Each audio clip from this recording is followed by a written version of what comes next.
Okay, so this pick right now is all about the pushing power. He has been changed so that the Voidling spawn. Oh, he's going in. There's Justice. There it is. There's Galio. Okay, comes on in, but good read by Afreeca to just back off in time. And Kuro's coming up here. He is 6. Gonna lock down Faker into the cocoon. This might be our first kill of the game. First blood does go over to Marin. And there's more where that's coming from. The flag and drag. That's gonna be 2 kills now going over to Afreeca. Red side. And okay, Faker's gonna get locked up again. The flag and drag. He does flash, but there's the Cataclysm. Will there be a follow-up? Tanky is the Galio, but he will go down in the end. And that's Faker now at 0-2. Great timing there from Kuro. One of the strongest threats in the game. It's a great pick and solo too for that. Oh, look at this. Kuro turning it around. The heroic entrance, but Peanut, he's ticking down. That's going to be another kill going over to Afreeca off the back of an outplay there by Kuro onto Peanut. Now look at this. Coming up is Tushin and Kramer. Faker in a really bad spot. Nice taunt, but he will go down again. 0-3 is the Faker. Cataclysm comes down onto Wolf. No flash onto this Lulu, and SKT is being swept off of the... Too much vision in here for SKT. They do not see this one coming. Peanut gonna get locked down, and nothing can save him at this point. That's going to be our resident Lee Sin going down. Once again, Kuro, he's coming in. The hook shot, though. Here comes Spirit from the left side. There is the cocoon into the blasting cone. And that's going to do it. Finally, they pick up this Huni, who was running away for quite a while, but will not escape with his life. Marin thought the Cataclysm mid lane not prepared for this objective, and go Scott. Okay, here comes Peanut. No, it's not going to happen. He gets locked down. Merc Treads will help for now, and that is one big Galio. And it does look like, yeah, with the Mountain Drake, look at how much damage that Baron takes. That is unbelievable. No steal from Faker, although he does get a 4-man taunt. This might be their one time. Tushin taking a lot of damage to Gray Health, though. Live gets another gigantic taunt, and SKT looking to take this game back. Let's see if they can do it. They're 3 kills already. There's going to be the 4th. Kuro still on the run. The last member left with that Baron, and here comes Huni. There's the ace from SKT. Are you serious? Still are behind. Okay, we got another engage coming in here. The heroic entrance as one member. Looks like Huni was locked up for a very long time. Now Ben getting pretty low. This time Faker gets another big taunt, but now Marin going into the back line looking for those carries, but the polymorph for so long. These 2 big tanks going 1v4 for so long. And it looks like at the end of it all, Afreeca will come out on top. Huni did have his Guardian Angel popped too. Look at this, Huni trying to escape again. Will not happen as Kuro locks him down with that Nether Grasp.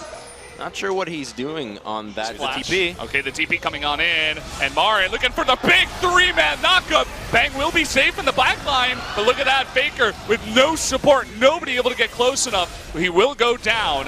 Right now it is 5 versus 4. Now Huni is the target. Will eat up Marin here. It's that Nether Grass that takes out your Galio immediately, but they're not going to give this Elder without a fight. Marin's in position, and there is Abyssal Voyage. Oh, they're coming on in. Look at Bang in the back. Will he get taken out? Yes, he will. The Cataclysm does take him down in the end. And SKT, they're looking for something in this game, but Afreeca doesn't want to give them anything. Now Huni will have his GA popped. There's no support for him. Wolf will eventually go down. And with the death timer so long, Afreeca could look to end this game. That has to be it. They don't have the wave clear. Caitlyn's not there. It's the only person they have to respect. Afreeca surely will finish the game. To the other, but Afreeca sticking in it as I was complimenting SKT in the beginning here. Now Faker trying to go 1v4 again on this Galio with the help of Peanut. See if they can do that, but Marin's coming back, and Faker will be taken out. With only Peanut left alone, it looks like that will be game number 1, going over to the Afreeca Freecs. This be it? Have we been liberated from Afreeca's inconsistency, and they've found their traction against SKT? It's still game 1 for them, though. It's still game 1. Why is it such a curse? What did I say? I fully expected. Holy Grail as a likely first item, as you... Oh, Bang going on in. Featherstorm, he will get locked up, and Kramer with no of his spells left over, none of them left over. He will get taken out for free. Riot loves money. Why won't they do this? Maybe they will after your suggestion. Trying to get on top of Faker here. Blank eating a bunch of damage, and there's the Q, forcing that flash away, and there's that Dragon's Rage. Perfect play there by Blank, making up for his mistake, but he gets knocked into the wall by the cast. Afreeca looking to turn this back, and Marin, the Chain of Corruption will not let. Quiver. Uh-oh, Spirit in a lot of trouble coming in with the Weaver's Wall. Here is Kuro trying to go for the save, knocking back Blank, but will not save the life of his jungler. Just our boy Blank looking to show Peanut who's the better Lee Sin. Can they lock down Kuro? There's the knockup. Easy peasy.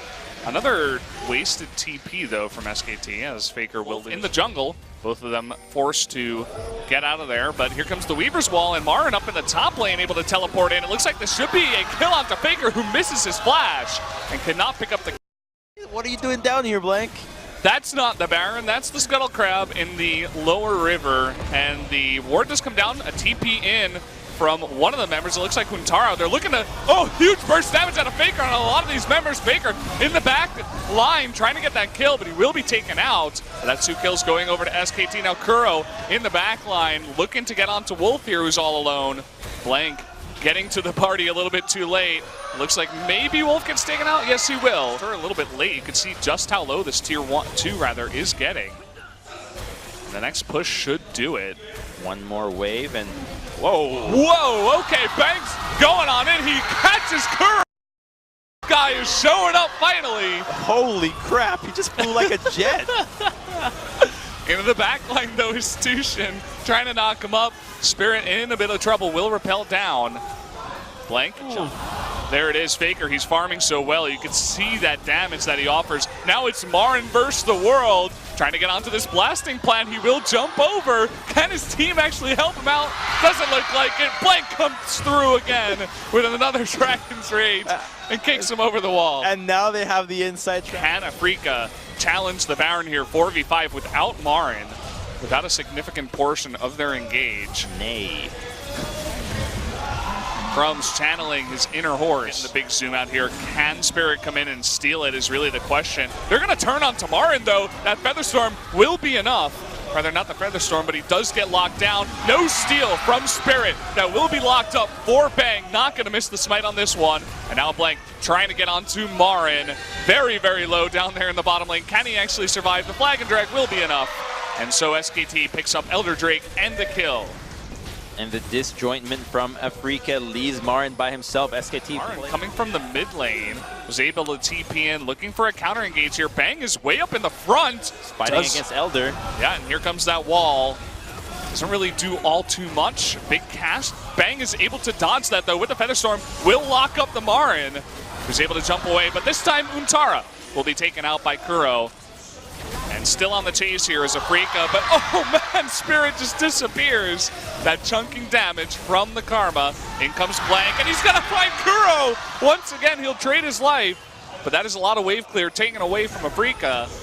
And this is the fight that will just from one Mantra Q at this point, and they have to give it away. So no inhibitors, look at all that damage. They're gonna be jumping on in now, looking to end this game. The big knockup from the Braum, trying to find some still alive in the back with so little health. Spirit as well. As SKT pushing on in, those minions getting to work on the Nexus. This is going to be all tied up 1-1. SKT coming back with a vengeance, but I gotta say, this looks like the woes that Afreeca had in Game 2 against Rock's Time. You can just chill mid against that Orianna. We've seen solo kills before, but probably unlikely. As you were saying, here onto Faker. He does have his flash still. There's the Abyssal Voyage too. Oh, and he gets the Cocoon. Spirit able to line that up. Showing up big this time. Yes, definitely massive there. Faker not even using his flash. Okay, we got a fight up here in the top lane. Extremely close. Huntara looks like he has the advantage, but the rest of the team of Afreeca able to rotate up into the top lane. There's that repel onto Huntara. Spirit with another kill on his Elise. And pushing. That's the last thing you want to see. Okay, they're looking to trade a kill here onto Bang for that turret. Kuro is here too. And Kramer coming on in. They will give that kill over to Kuro, who is trying to chase after Rolf here with the help of Tushin. Meanwhile, there, at least they get the mid-tier 1. This is what happens when Kuro leaves the lane to go for a gank. Oh, a huge trade up in the top lane. So close, but Huntara with the stun in the end. Caught out once again in the jungle, just roaming by himself. Kidnap is not going to be on time as a repel comes down, but a perfect shockwave from Faker will finish off that kill. Now Tushin on the run. No Fate's calling this time around, but will get away. Bang trying to go deep against Kuro, taking a bit of damage himself, but will survive. Trading back and forth. Here's Blank taking up that turret, and that will be enough to take him out. So 2 kills going up. So I think SKT is strong enough to turn if they want.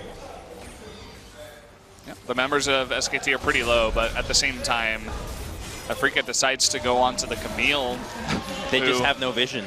Yeah, they can't go to the Baron, so they decide to go for this, but with the hook shot part into the mid-game, and SKT just doing SKT things. 2 down, and I have to think that the big turning point for this game was when they went for the Abyssal Voyage dive onto the bottom side, where Kuro left the mid lane and lost control, and once that mid lane turret went down, it was all over. Yeah, Blank coming on in, gonna smack 2 heads together. Kidnap doesn't get anyone, but Tushin popping out, it looks like, going to be dropped down here, is extremely tanky. Marin trying to lock them in turret range. It's not going to work. Bang with a triple kill on the back of it. Faker picking up 1 for himself. And finally, we see that Zac passive come through as SKT looking to end this one. They're the ultimate Cinderella story every time. Pumpkin at midnight. You want to love them. You want to love them. They looked so good in game 1, but not going to happen. Another kill comes down, and the death timers are too long. That's going to be game number 3 going to SKT, who get another 2-1 victory. And Blank remains undefeated. Still the kingpin of SKT. Somehow, bring him in. He'll turn us around. And Captain Blank, look at him, stoic.